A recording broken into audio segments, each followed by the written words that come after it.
Амрын гэрийн үзэгчдээ цагдаагийн байгууллага алба хаагчдын үйл ажиллагаа гэмтрэг зөрчлөөс урьдчилан сэргийлэх чиглэлээр мэдээллийг бэлтгэн хүргэдэг Амрын гэрийн нэвтрүүлгийн ээлжид шинэ дугаар эхлэхэд бэлэн боллоо.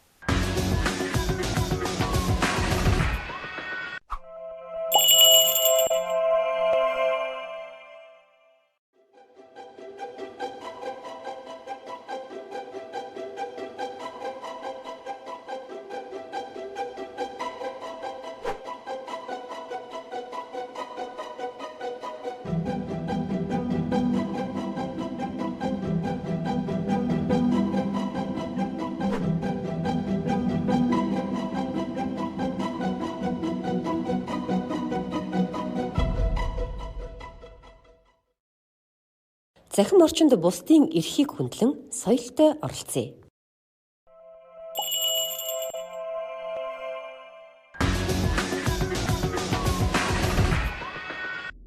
Орчин үеийн техник технологийн хөгжил дэвшил шинэ боломж олгохын зэрэгцээ нийгмийн бусад сөрөг үзэгдлүүдийг ч дагуулсаар байна. Тэдгээрийн нэг нь захин мэдээллийн аюулгүй байдлын эсрэг гэмтрэг юм а. Түүнчлэн дэлхийн нийтийг хамарсан коронавирус цар тахлын нөхцөл байдлаас шалтгаалan манай улсад төдийгүй дэлхийн нийтэд захин орчинд үйлдэгдэж буй гэмтрэг зөрчлийн тоо нэмэгдэж байна. Улсын хэмжээнд энэ оны 1-р сарын 1-ний өдрөөс 1-р сарын 11-ний өдрийг хүртэлх хугацаанд цагдаагийн байгууллагад нийтдээ 1568 гэмтэрэг бүртгэгдэж, үүнээс Монгол Улсын эрүүг үүлгийн тусгай ангийн 26-гийн 1-2-т заасан захин мэдээлэлд хууль бусаар халдах хэрэг 8 бүртгэгдэж, нийт гэмтэргийн 0.6%-ийг эзэлж байна. Энэ нь өмнөх оны мөн үетэй харьцуулахад захин мэдээлэлд хууль бусаар халдах хэрэг 7 нэгжээр буурсан үзүүлэлттэй байгаа. Өнгөрсөн онд бүртгэгдсэн 15 хэрэг, энэ оны эхний 11 хоногт бүртгэгдсэн 8 хэрэг, нийтдээ 23 хэрэг бол одоогоор цагдаагийн байгууллагаас мөрдөн шалгах ажиллагааг үргэлжлүүлэн явуулж байгаа. За 2021 оны статистик мэдээлэлээс харах юм бол харилцаа холбооны өрөө холбооны хэрэглэгч нь 4.2 сая. За ухаалаг утасны хэрэглэгч 3.5 сая. За үүнээс бол интернет хэрэглэгч нь бол давхарцсан тоогоор 3.7 сая орчимд хүрсэн байгаа. За мөн өрхийн интернетийн хэрэглээ 377 мянган орчим бол хүрсэн байгаа. За ер нь Facebook компаниас өгсөн мэдээлэлээр бол нэг сарын идэвхтэй хэрэглэгчийн тоо 2.2 сая байдаг. За мөн 2020 онд хийлгэсэн харилцаа холбооны хорооны судалгаагаар нийт 13-аас 18 насны хүүхдүүдийн 96% нь Facebook-ыг хэрэглэдэг гэсэн судалгаа байгаа. За ер нь бол сүүлийн үед бол хүүхдүүдийн дунд YouTube, TikTok, Instagram хэрэглээ болгоцсон өсөх хандлагатай байгаа. Өсөж байгаа. Тэгэхээр зэрэг энэ орчинд бол маш сайн анхаарч захин орчны хөвгт хамгааллыг хэрэгжүүлэх нь зүйтэй байгаа. Харилцаа холбооны зохицуулах хороо нь болохоор тухайн захин орчинд тухайн контентийг хууль зөрчсөн эсхийг тогтоох боломжгүй. Харин холбоотой ерөнхий байгууллагын дөнгөж шийдвэрийн дагуу технологийн арга хэмжээ авдаг. Өөрөөр хэлбэл энэ дээр бол юу ордог вэ гэхээр блэклист юм буюу интернетийн үйлчлэг хэрэглэгчдийн DNS серверийг холбосон систем байдаг. За энэ дээр бол хууль зөрчсөн сайтуудын хандлтыг хязгаарладаг. Тэгэхээр энэ ерөнхий байгууллагуудад юу орох вэ? Цагдаагийн ерөнхий газар, шударга үржлийн хэрэгжлийн төлөө газар, мэрэгжлийн ялтын газар, оюуны өмч улсын байцаагч нар ордог. Тэгэхээр зэрэг эдгээр ерөнхий байгууллагуудын гаргасан албан ёсны шийдвэрийн үйлчлэлийн дагуу тухайн сайтуудыг зөрчилтэй арилгахад нь Монгол Улсаас хандах хандлагын төр хязгаарладаг гэсэн үг. За энд ямар сайтууд байдаг вэ гэхээр ихэвчлэн бол оюуны өмч зөрчсөн, садар самаас урчилсан, эсвэл мөрөөдөө тоглоом зохион байгуулсан, эсвэл хууль зөрчсөн эд бараа бүтээгдэхүүн зардж байгаа, эсвэл харт амьттай холбоотой группүүд юм уу те эднэрийг бол бид нар хязгаарладаг. За одоогийн 2013 оноос 2020 оны хугацаанд бол нийт 1490 орчим хууль зөрчсөн вебсайтыг бол хязгаарласан байгаа. 2019 оноос харилцаа холбооны зохицуулах Facebook компанитай ногоон сургийг бол тогтоосон байгаа. За энэ хүрээнд бол бид нар яг ижилтгнээр хууль зөрчсөн групп, пэйж, хууль зөрчсөн контентийг холбоотой ерөнхий байгууллагын шийдвэрийн дагуу Facebook компанид өргөж бол устгуулах, хязгаарлах арга хэмжээг авах болдог байгаа. Гэмт этгээдүүд нь фишинг буюу таны байнгын өдөр тутамд хяналт хийдэг вебсайттай ижил төстэй вебсайт ашиглан нэвтрэх нууц үг зэрэг хувийн мэдээллийг авч гэмт санаагаа хэрэгжүүлэх арга хэрэгслээ болгоод байгаа юм а. Интернет хэрэглэгч та олон нийтийн сүлжээнд гарсан ямар нэгэн холбоос руу нэвтрэхэд таны хувийн цахим хаягийн мэдээллийг нэхэж байгаа л бол фишинг сайт гэж ойлгоод нууц дугаараа огт хийж болохгүй. Фишинг вебсайт нь ихэвчлэн таны мэдээлэл авах гэж буй вебсайтын домен хаяг холбоостой ижил төстэй байдаг. Ийм сэжигтэй вебсайтын домен нэрийг интернет хэрэглэгч та сайтар нэгтэлж албан ёсны вебсайт мөн эсхийг анзаарч байх хэрэгтэй. Түүнчлэн аж ахуйн нэгжүүд өөрсдийн албан ёсны захим шуданг нэгтээ найдвартай байдал, нууцлал, аюулгүй байдалтай анхаарах хэрэгцээ шаардлага тулгараад байгаа юм а. Ялангуяа гадаад худалдаа мөнгөн гуйвуулга хийдэг аж ахуйн нэгжийн ажилтны компьютерийн мэдээллийн аюулгүй байдал хангагдсан байх ёстой. За сүүлийн жилүүдэд Монгол улсад үлдэж байгаа залхи төрлийн гэмтэрэг дотор бас шинэ төрлийн гэмтэрэг бол бүртгэгдээд байгаа цахим хэрэгсэл арчиж иргэдэг залж байгаа гэмтэрэг бас нэлээдгүй бүртгэж. За яг түгээмэл ямар гэмтэргүүд бүртгэгдээд байна уу гэдэг дээр ерөөсөө манай иргэдийн нэг онлайн худалдаа авалт буюу Facebook пэйж хуудасаар хэн нэг итгэх хүнтэй холбогдоод бараа худалдаж авах нэрээр залжуулж байгаа асуудал их байна. Тийм ээ. За энэ тэгэхээр яг мөрдөн шалгаалгын явцад ямар зүйл тогтоогдож байна вэ гэхлээр тухайн Facebook хаяг эсвэл пэйж хуудас Facebook-оор харилцаж байгаа хүнийг хэн бэ гэдгийг тодорхойлохгүйгээр буюу тодорхой таних ажиллагаа хийхгүйгээр ингээд ерөөсөө яг тухайн хүний илгээсэн дансанд нь мөнгө шилжүүлээд ингээд залжуулж байгаа асуудал байж байна. Нөгөө мөнгөний аваад нөгөө Facebook хуудас маань өөрийг нь тухайн этгээдэг хохирчиг болгох ч юм уу эсвэл гар утасныхаа дугаарыг хаах ч юм ингээд алга болчихж байгаа асуудлууд бол түгээмэл байж байна. Захим гэмтэрэг нь үндэстэн дамнасан зохион байгуулалттай гэмтэрэгт тооцогддог бөгөөд дэлхийн эдийн засагт жилд дунджаар 1.80 орчим $10 хохирол учруулдаг. Уг гэмтэргийг үйлдэгчдийн тоо жил бүр нэмэгдэж арга хэлбэр нь илүү боловсронгүй болсоор байна. Цахим орчин дахь олон нийтийн сүлжээнд сүүлийн жилүүдэд Монгол улсад төдийгүй дэлхийн нийтэд бий болж буй харилцаа холбооны томоохон орон зай бөгөөд энэхүү орон зайд худал мэдээлэл тараах, бусдыг хуурам эхэлж эд хөрөнгийг нь заллах гэмтэргүүд бүртгэгдсээр байна. Шинэ манай улсын иргэдийн хувьд бол гадаадаас аль нэг одоо шинэ Facebook хаягнаас өөртөө танилцъя гэдэг зар ирэхээр тэр зарын дагуу ингээд холбогдоод ингээд харилцаа явчихдаг. Тэгтэл тухайн хохирчтой харилцаж байгаа этгээд элтэд нөгөө Google Translate програм ашиглаад ингээд орчуулга хийчихсэн байдлаар ингээд өөртөө хандаад харилцаад байдаг. Тэр гэмт этгээдийн зүгээс юу хохирчоос юу шаардаж байна гэхэлэр тодорхой хугацаанд танилцаад магадгүй Монголд очиод гэр болж амьдрна. Энтэй холбоотойгоор нөгөө мөнгөө Монгол руу шилжүүлэх болох төр тодорхой хэмжээний шимтгэл хураамжийн төлөх ёстой болчлоо. Энэ мөнгийг шилжүүлээд миний мөнгийг аваадах гэдэг байдлаар ханддаг. Ингээд манай улсын иргэдийн хувьд бол нөгөө тухайн хүний илгээсэн данс руу мөнгө шилжүүлээд ингээд алдчихж байгаа тохиолдол бас нэлээдгүй байна. Тэгэхээр энэ тохиолдолд ерөөсөө та аль нэг этгээд гадаад улс руу мөнгө шилжүүлэх гэж байгаа бол тодорхой мэдээлэл заавал эрх бүхий хуулийн байгууллагуудаас авч явах хэрэгтэй. Хамгийн наазахын жишээлх мөнгөлөгчтэй уулзаад надтай ийм хүн харилцаад холбогдоод байна. Энэгээр би мөнгө шилжүүлэх нь зөв үү буруу юу гэдэг зөвлөгөөг аль нэг хүнээс заавал авч явах хэрэгтэй. Та яг энэ байдлаар мөнгөө шилжүүлсэн тохиолдолд та эргээд жишээлх юм бол тодорхой таны хохирол төлбөр барагдах гэдэг маань үндсэндээ боломжгүй нөхцөл үүсэж байна. Ягаад гэвэл энэ чинь нөгөө Монгол улс олон улсын гэрээний дагуу нөгөө эрх зүйн харилцан тусцаа үзүүлэх гэрээ байгуулсан улсууд руу бид нар тодорхой мөрдөгчийн хүсэлт илгээгээд мөрдөн шалгах ажиллагаа явагддаг тийм үү. Тэгвэл энэ төрлийн хэрэгчин ихэнхдээ Монгол улстай эрх зүйн харилцан тусцаа байгуулаагүй улс орнуудаас үүлдэгдээд байдаг. Ингээд ерөөсөө тухайн иргэн маань цэвэр хохирч болоод өвдөг, хохирол төлбөрөөр барагдуулах ямар ч боломжгүй нөхцөлд орж байгаа ийм тохиолдлууд бас байгаа. Эрүүгийн хуулийн 26 дугаар бүлэг цахим мэдээллийн аюулгүй байдлын эсрэг гэмтэрэг. Цахим төхөөрөмж мэдээллийн сүлжээнд хууль бусаар халтаж компьютерийн өгөгдөл системд нэвтэрсэн танилцсан бол 2700 нэгжээс 10,000 нэгжтэй тэнцэх хэмжээний төгрөгөөр торгох эсвэл 6 сараас 2 жил хүртэл хугацаагаар зорчих эрхийг хязгаарлах эсвэл 6 сараас 2 жил хүртэл хугацаагаар хорих ял шийтгэн. Тэгээ иргэдийн хувьд бол одоо жишээлх юм бол яг өөрөө цахим заллах гэмтэргийн хохирч боллоо гэж мэдсэн дайруудаа юуны түрүүнд хамгийн түрүүнд өөрийнхөө харьяа дүүргийн цагдаагийн газар хэлцтэй гомдлоо өргөдлөө гаргах ёстой. Энэ төрлийн ажиллагаа ердөө иргэд хэдий хурдан хугацаанд хандна. Тэр чинээгээр мөрдөн шалгах ажиллагаа хурдан явагдах ёстой. Тэгжээж бид нар тодорхой үр дүнд хүрэхээр ер нь зүгээр ингээд яг иргэдэд сэрэмжлүүлж ирэхэд та аль нэг Facebook пэйж хуудастай харилцаж байгаа нөхцөлд тийм ээ хамгийн дөрөв тухайн харилцагч харилцагч Facebook хаягийнхаа түүхийг заавал судлах хэрэгтэй. Тухайн хаягнаас олон нийтийн мэдээлэл одоо жишээл нийтийн мэдээллийн их сурвалжуудад ямар мэдээлэл байршуулж ирсэн юм бэ? Энэ нь ямар хугацаанд ямар татамжтай явж ирсэн юм бэ? Энэ хугацаанд тухайн Facebook хаягнаас байршуулсан заруу хэдийн утга нь өөрчлөгдөж ижүү, гар утасны дугаар нь өөрчлөгдөж ижүү гэх мэтээр ингээд урт хугацааны магадгүй доктортой мэдээлэл явж ирсэн хаяг бол бас эрсдэл бас бага байж болохоор тийм ээ. Гэтэл яг тодорхой зөвхөн тантай харилцах зорилгоор Facebook хаягийг хизээ нээсэн гэдэг нь харахад л тантай харилцах зорилгоор нээчихсэн хаяг бол та энэ хаягнаас танд ямар нэгэн мөнгөний урчилгаа төлбөр нэгсэн тохиолдолд төлбөрийг шилжүүлэхгүй байх нь зөв.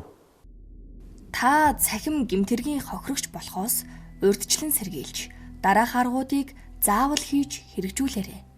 Нэвтрэх нууц үгийг тогтмол хугацаанд сольж хамгаалах. Facebook, Twitter, цахим шуудангийн хаяг болон банкны аппликейшнүүдэд тус бүртэн ялгаатай нууц үг ашиглах. Цахим хаягаа өөрийн бүртгэлтэй утасны дугаард холбож ашиглах. Хувийн мэдээллээ хамгаалах, олон нийтэд дэлгэхгүй байх. Иргэд та бүхэн цахим гэмтэргийн хохирогч болохоос урьдчилан сэргийлээрэй.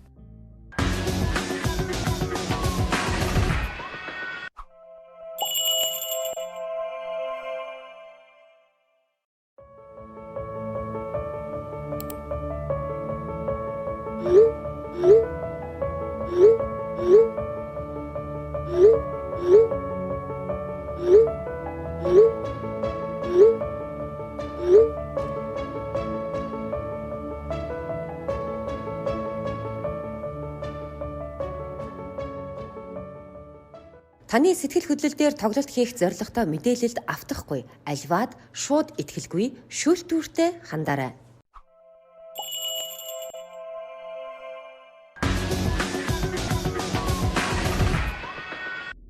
Цагдаагийн ерхий газар нь харьцаа холбооны зохицуулах хороотой хамтран цахим орчин зөв болгын аян. Нэгдсэн үндэсний байгууллагын хүүхдийн сантай хамтран олон улсын Internet Watch Foundation байгууллагын тусламжаар хүүхдийн бэлгийн хүчирхийллийн зураг, видео бичлэг, зохисгүй агуулга бүхий контентийг интернетээс устгах, урьдчилан сэргийлэх, мэдээлэл өгөх, монгол хэлээр репорт хийх боломжтой болгосон ажлуудыг хийж хэрэгжүүлсэн байна. За харилцаа холбооны зохицуулах хороо нь хүүхд хамгааллын тухай хуулийн 8.2 заасны дагуу 2013 оноос эхлээд ИГЦЦ-ийн бол нээж ажиллаж байгаа. За ИГЦЦ-ийн дээр юу байдаг вэхээр зэрэг цахим орчимд хэрхэн ёс зүйтэй оролцох вэ? За цахим орчимд юуг анхаарах хэрэгтэй гэдгийг хүүхд залуучууд, за эцэг эхчүүд, за багш нарт бол заасан сургалтын пост хүрчгэл байдаг. За тэгэхээр тэрийшээ ороод бүх төрлийн мэдээллийг авч болно, эцэг эхчүүд авч болно. За багш нар бол энэ сургалтын материал татж аваад хүүхдүүдтэй бол сурагчтай бол заах бүрэн боломжтой тэндээс тийм ээ. Захим орчинд хэрхэн ёс зүйтэй оролцох уу? Захим орчинд хэрхэн өөрийгөө хамгаалах уу гэдгийг бол хүүхдүүд зориулсан. За мөн хүүхдүүдэд өөрсдөд нь бол насны хязгаараар нь зориулсан зөвлөмжөд бол тэн дээр байдаг. За мөн сая 2020 оноос эхлээд харилцаалал зохицуулахаар нэгдсэн үндэсний хүүхдийн байгууллагын сантай хамтраад за IWF буюу International Internet Foundation Watch гэдэг олон улсын байгууллагын хүүхдийг бэлгийн мөчөд ашигласан зураг дүүс бичлэгийг репорт хийх системийг бол ИГЦ дээр нэмж өгсөн байгаа. Тэгэхээр зэрэг тухайн ИГЦ руу ороод за иргэн хүмүүс одоо янз бүрийн хүүхдийг тиймэрхүү бэлгийн мөчөд ашигласан зураг дүүс байх юм бол тухайн линкийн тэр репортоор хийх юм бол тухайн контентыг устгаад тухайн видео бичлэгийг апплод хийсэн хүнийг олох боломжтой байна. Харилцаа холбооны зохицуулах хороо нэгдсэн үндэсний байгууллагын хүүхдийн сантай хамтран эцэг эхчүүдэд өөрийн хүүхдийн цахим хэрэглээнд хяналт тавих, цахим орчинд учирч болох эрсдлээс хамгаалах, зохистой хэрэглээг дэмжих, эцэг эхийн хяналтын програм системийг хөгжүүлж нэвтрүүлээд байна. Одоогоор компьютерийн Windows үйлдвэрлэлийн системд болон ухаалаг утасны Android үйлдвэрлэлийн системүүдэд зориулсан хувилбаруудыг хөгжүүлсэн бөгөөд тус систем нь танд хүүхдийн аппликейшн болон интернетийн хэрэглээнд хяналтыг тавих боломжийг олгох юм. Эрүүгийн цагдаагийн албаны зохион байгуулалттай гэмт бүлэг хүн худалдаалах гэмт хэрэгтэй тэмцэх хэлтсийн албаагчид насан туршаагүй охид эмэгтэйчүүдийг хүчээр биеийг нь үнэлүүлж хүн худалдаалах гэмтэрэг үйлдсэн байж болзошгүй этгээдүүдийг 2022 оны 1-р сарын 11-ний өдөр хохирогч нарыг орогнуулж байсан газраас нь дайчлан баривчлалаа. Иргэн энэ нь 2021 оны 9-р сараас эхлэн бусадтай бүлэглэн цахим орчинд зар байршуулан ар гэрийн хараа хяналтцвал насанд хүрээгүй 14-өөс 16 насны охид эмэгтэйчүүдийг хүчээр биеийг нь үнэлүүлэх хуудалдаалах гэмтрэг үйлдсэн мэдээлэлд эрүүгийн цагдаагийн албаны зохион байгуулалттай гэмт бүлэг хуудалдаалах гэмтрэгтэй тэмцэх хэлцээс хойшлуулшгүй ажиллагаа явуулан гэмт этгээдүүдийг дайчлан баривчилж үргэлжлүүлэн мөрдөн шалах ажиллагааг явуулж байна. Иймд энэ төрлийн гэмтрэгээс урьдчилан сэргийлэх зорилгоор эцэг эхчүүд насан туршаагүй охид эмэгтэйчүүдтэй ойлголцох, ярилцах, за мөн хуудалдаалах гэмтрэг болон бэлгийн үйлчлэгийн талаар ойлголт өгөх, за цахим хэрэглээнд нь хяналттай шаардлагатай байгааг цагдаагийн байгууллагаас анхааруулж байна.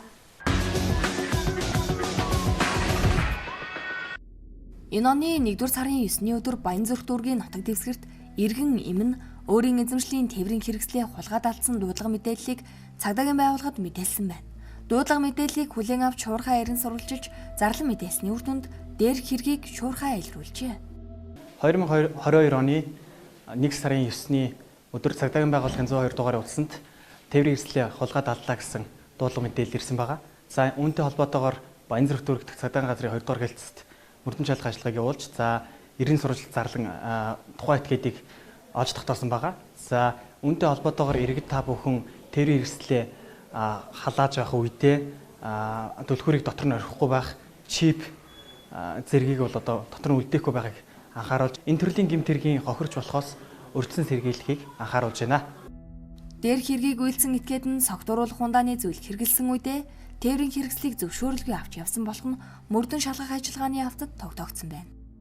Автобусын дандуурт суугаад холдоод төөрөнгөтэй нэг түлхүүртэй машин байхаар нь аваад унаа авсан. Эрүүгийн хуулийн тусгай ангийн 17 дугаар бүлгийн 17-гийн 7 дугаар зүйл авто тээврийн хэрэгслийг зөвшөөрөлгүйгээр авч явах. Авто тээврийн хэрэгслийг завших зорилгогүйгээр өмчлөгч эзэмшигчийн зөвшөөрөлгүйгээр авч явсан нь хулгайлах дээрэндэх гэмтэргийн шинжгүй бол 451-ээс 1351-тэй тэнцэх хэмжээний төгрөгөөр торгох. Эсвэл 240 цагаас 720 цаг хүртэл хугацаагаар нийтэд тустай ажил хийлгэх. Эсвэл 1 сараас 3 сар хүртэл хугацаагаар зорчих эрхийг хязгаарлах ял шийтгэн.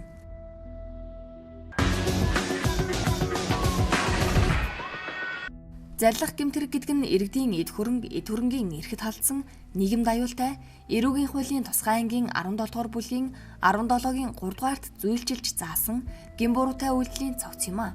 Зарлах гэмтэрэг нь хамгийн түгээмэл үлдэгддэг өмчлөх эрхийн эсрэг гэмт үйлдэлийн төрөлд хамаардаг.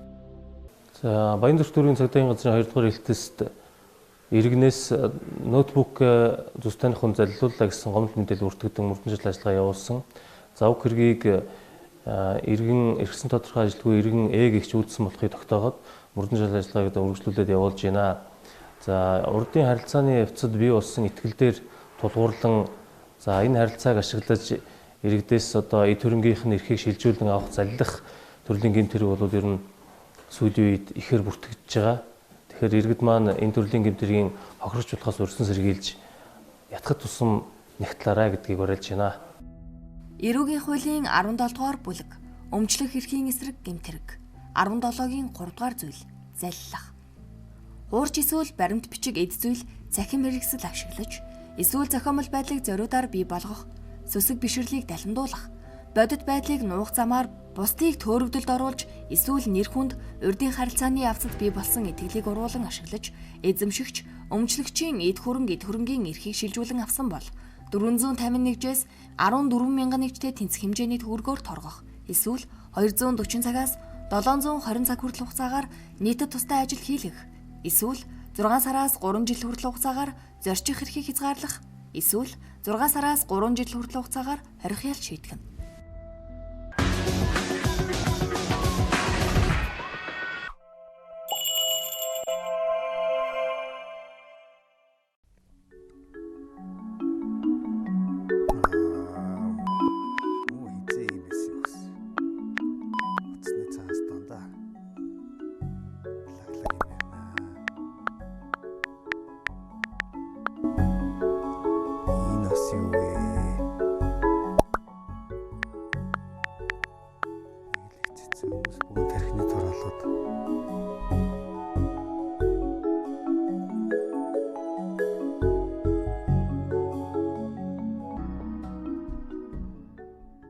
Таны цахим орчинд нийтэлсэн пост сэтгэгдлийг хүүхдүүд ч бас харна. Томчууд цахим орчинд зөвөр үлгэрлээ.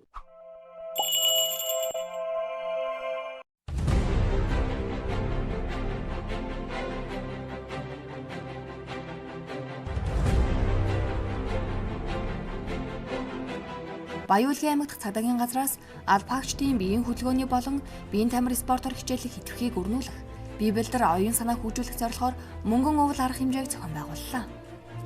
Ховд аймагт цагдаагийн газрын замын цагдаагийн тасгийн албаагчид уусан бол бүү жолоод арга хэмжээний хүрээнд жаргалан сумын нутаг дэвсгэрт хяналт шалгалтыг эрчимжүүлэн ажиллаж байна.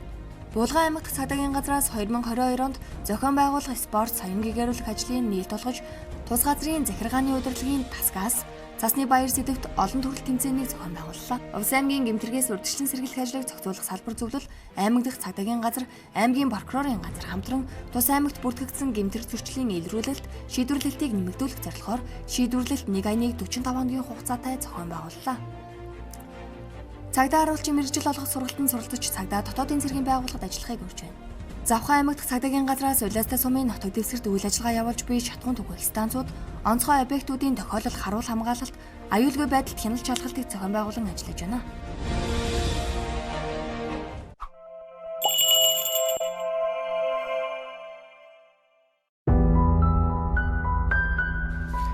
Миний янда. Энэ таны хүрэн бас цаг.